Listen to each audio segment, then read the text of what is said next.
I would like to invite now Elisabeth Skokan for her talk about the challenges and benefits of dissemination, students' thesis via Anton Bruckner's Privat University's Phaidra.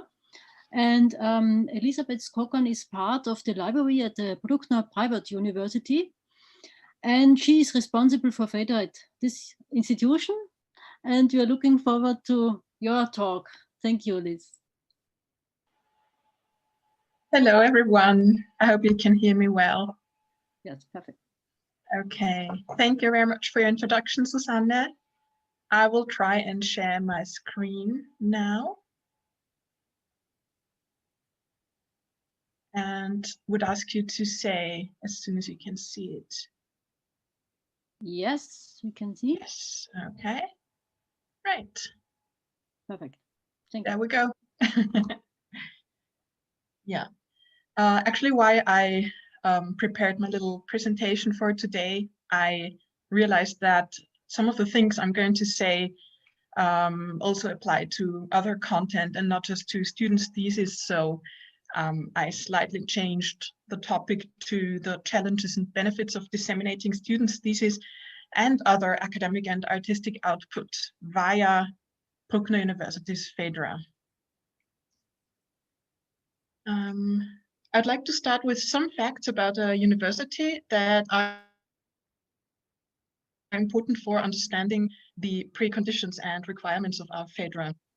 Anton Bruckner Privat University is a university for music, drama, and dance, including pedagogical studies. We have about 850 students, about 200 teaching staff, and 50 administrative staff. We gained university status in 2005.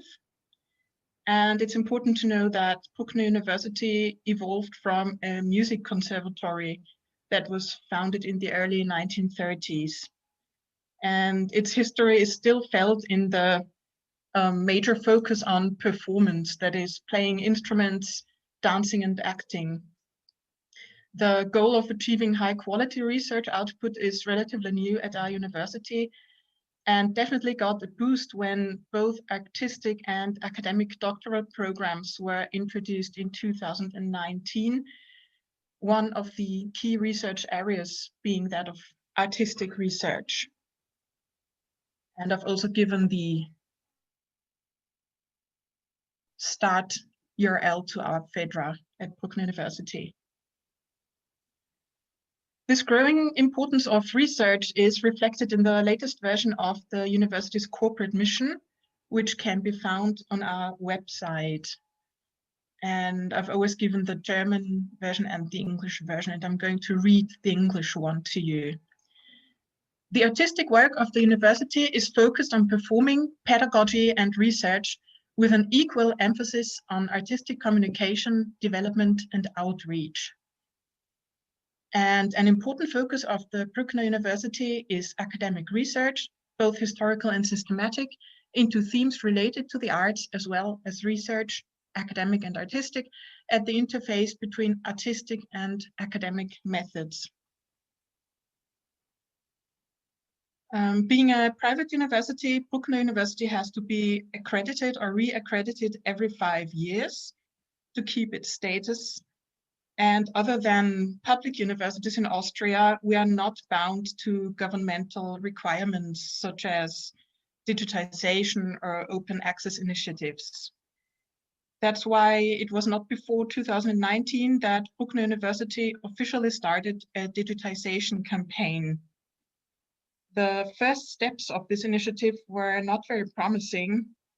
For example, the idea to sign the Berlin Declaration on Open Access or to offer an institutional open access journal. Those ideas were both quickly abandoned. But recently, the management's interest in digitization was actually revived. And of course, COVID-19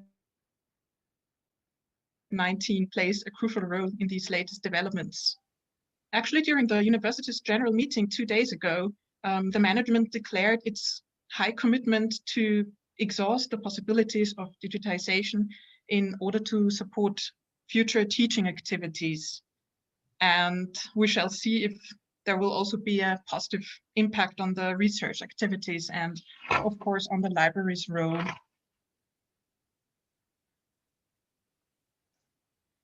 Now, how is our library being perceived in connection with Bruckner University's mission? And why do we think that our repository Phaidra is or will hopefully become an essential tool for accomplishing this mission? Our main tasks are mentioned in the library regulations. In the latest version, Phaidra was actually added as one of the library's main services. Its main task is the acquisition, collection, cataloging, and provision of all information resources required to fulfill the teaching and research tasks of the university. The university library operates a repository in which documents of the Bruckner University and students' theses are published. This is from our latest version of the library regulations. I would like to go back a few years and outline the development of our Phaidra from the initial idea of introducing a repository to its current status. Triggered by the initiatives of other universities and libraries and encouraged by the university management, the library started pursuing the idea of a digital repository in 2015, so 5 years ago. And the choice quickly fell on Phaidra as a software. An important reason was the fact that in addition to publications in PDF form for texts, Phaidra supports other object types such as pictures, audio, and video files. A service agreement with the University of Vienna was signed at the end of 2017. And after an implementation phase of about a year, our Phaidra is now well on the way to become the acknowledged platform for archiving and disseminating students' BA and MA theses. And in a couple of years, the first PhD thesis will hopefully be added. The original vision of the head of the library when introducing Phaidra was to offer a versatile tool for storing and publishing many different types of academic and artistic output of our university. But we will see a bit later why this has actually remained a vision so far.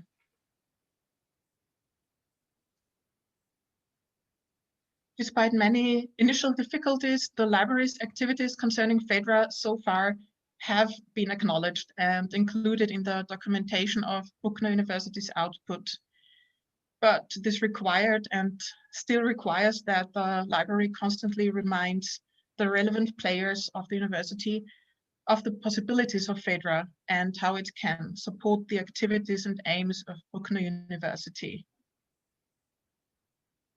In its chapter on the developments in the area of administration, the annual report of Bruckner University for the academic year 2018-19 includes the following statement, brief statement on Phaidra by the head of the library. In the summer of 2019, the digital repository Phaidra went online. By the end of 2019, approximately 200 documents were stored. The main focus is on the university's thesis, BA and MA, videos by the artist Editha Brown, publications resulting from the university's research and teaching activities, as well as objects documenting the history of the library. Several projects to add further content are in progress. As mentioned earlier, Bruckner University also has to be re-accredited every 5 years. And during the last accreditation process, which was in 2019, one focus was on the progress in terms of digitization of the university in general and the library in particular. And this is also reflected in the final accreditation report from the beginning of 2020. This is a brief extract from that. The IT infrastructure meets all the requirements of a modern university. This includes, for example, the electronic access system via Bruckner card, our ID card, the digital library, the recruiting portal, and the service for long-term preservation, Phaidra. So there we are. Phaidra has been mentioned.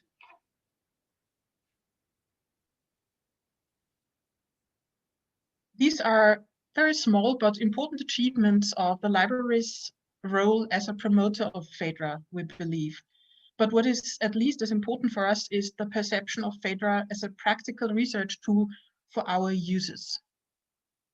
This is why we hurried to agree with the Dean's Office on a text about Phaidra for the university's website.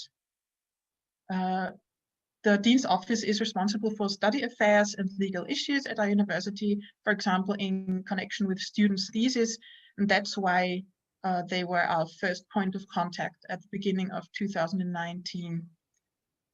Our draft version of a text was accepted by the Dean, of course, with a few minor suggestions for corrections and additions. And within a few years, we were able to publish a text suitable both from the libraries and from the Dean's point of view. This text can be found on our website, both in German and English.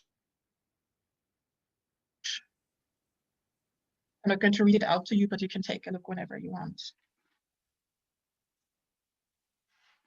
In addition to this political dimension, we experienced some difficulties during the day-to-day work with Phaidra. Not all of them have been solved yet. Unfortunately, we sometimes encounter technical or legal issues that put an end to new projects before they've actually started. So far, Bruckner University has not developed a clear content policy for Phaidra. I'd like to give you an example of a technical obstacle to illustrate what I mean. About a year ago, the dancer and choreographer Edita Braun, who used to teach at our university, contacted the library and asked us to archive and make accessible videos produced by her dance company.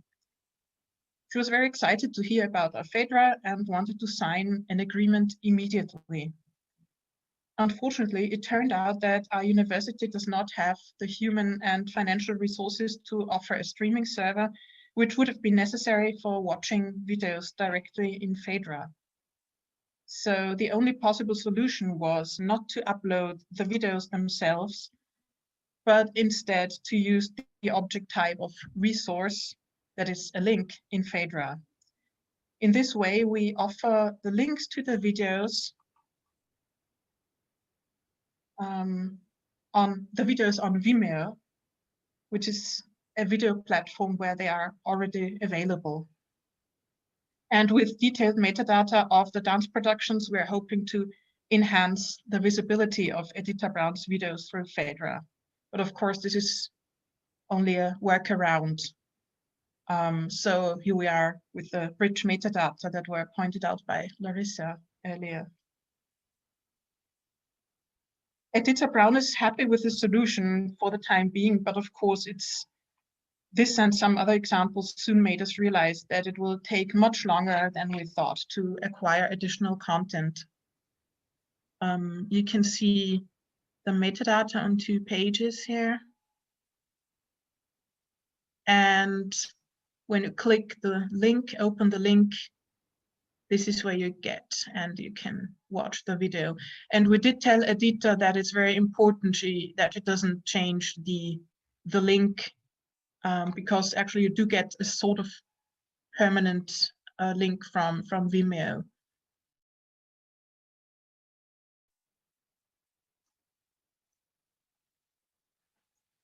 Right.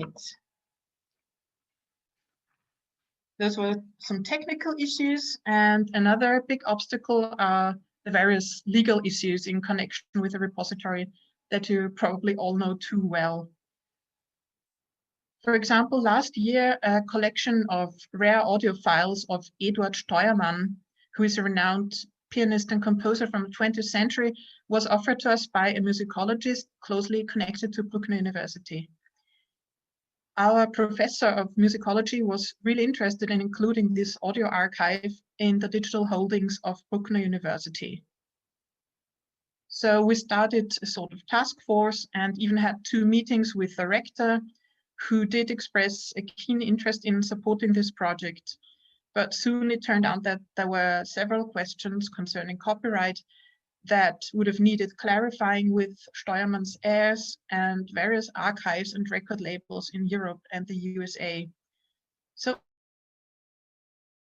again, due to the lack of human and financial resources, we had to refuse this very interesting offer. Legal issues also show up from time to time in connection with students' theses. In these cases, the library usually has to act as a kind of mediator or hub between the student and the dean's office. For example, just a couple of weeks ago, a student asked us how to deal with images in her MA thesis, for which she already got a restricted license. And the publisher determined that the images may only be published digitally if they are password protected. And as MA theses are open access in our Phaidra, this turned out to be a problem. The result was a very complex, let me say complex, email discussion between the student, the library, the dean's office, and the supervisors of the thesis. I will spare you the details, but this incident showed that we need to define more clearly the responsibilities of the library and of the other stakeholders at our university, and point out the manifold potential legal issues in connection with digital objects in a repository. Open access is another issue that is still meeting with resistance, especially among our teaching staff. With regard to students' theses, the main concern at the moment is that works of poor quality will be accessible worldwide and harm the external perception of our university. This is why the dean decided from the start that only MA theses should be accessible worldwide, and for BA theses, a login with the university account is necessary so that the full text can only be viewed by staff and students of our university. Of course, the library understands this decision, and BA theses are not considered scientific work in a narrow sense anyway, so that's no problem.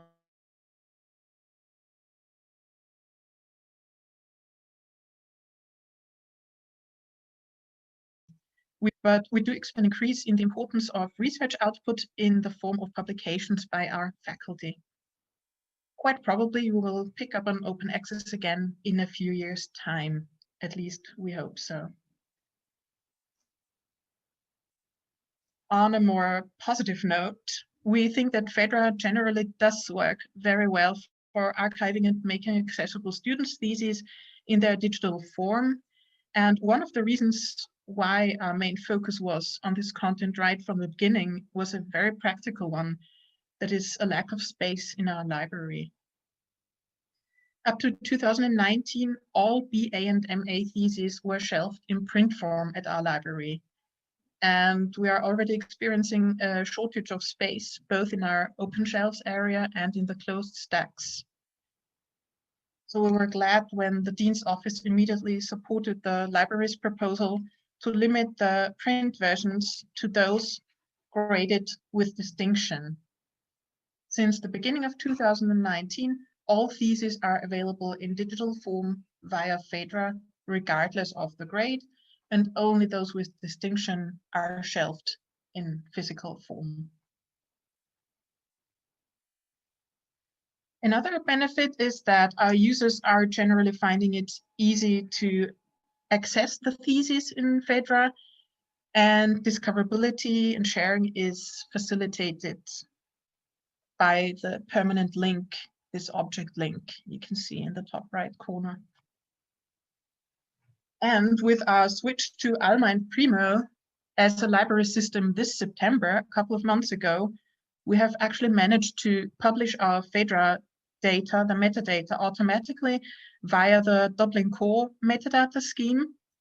So the users no longer need to open Phaidra itself.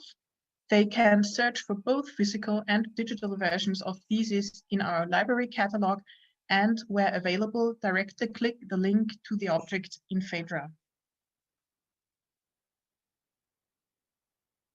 This is what the metadata look like in Phaidra.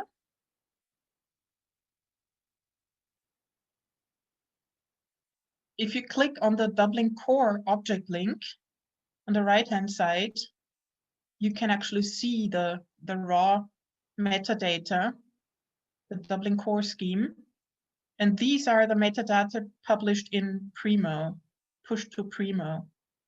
And this works really well for us. This is what it looks like once you've found the thesis in Primo itself. And you can see you have the title, the author, the student, also the supervisors, and the abstract, and the year of publication. And you can also find the direct link to the metadata and the full text in Phaidra.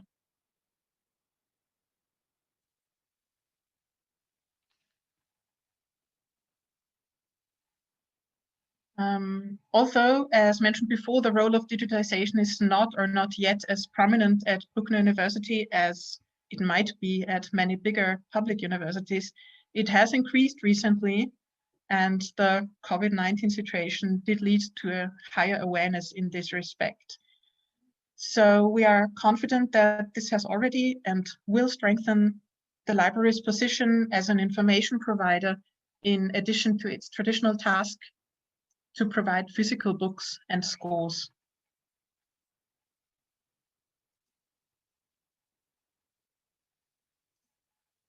Currently, the situation of Bruckner University and also that of the library does not allow us to push much further with regard to Phaidra and additional contents, but we are very happy to continue uploading the thesis, and we are very motivated to pursue our long-term goals whenever the situation will improve. The most necessary steps will be to consolidate the current workflows in cooperation with all relevant stakeholders, that is with students, of course, supervisors, study office, and the dean's office. And this goes hand in hand with the clarification of legal issues that have already shown up. The dean has actually authorized a small budget for external legal support, but unfortunately, we have so far not succeeded in finding an expert with sufficient time resources. And once these most pressing matters have been handled, we would like to discuss a content policy with the university management. We have come to the conclusion that it is much easier and more efficient to acquire new content if this is commissioned by the rectorate and or by the dean in the first place.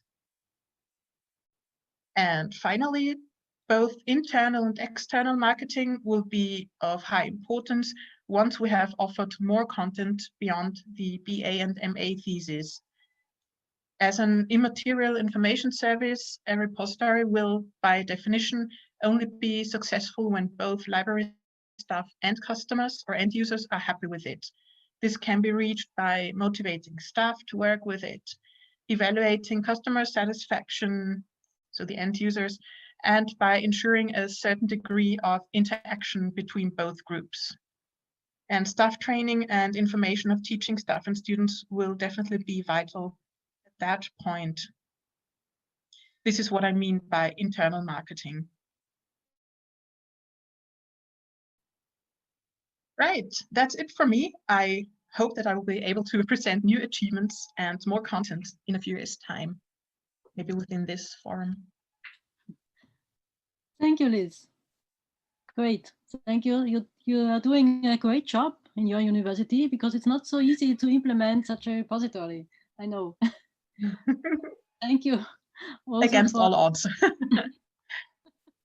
Thank you for also describing the obstacles and the challenges. I think you have special challenges with your kind of type of material, and it's very interesting for us to have a look at it.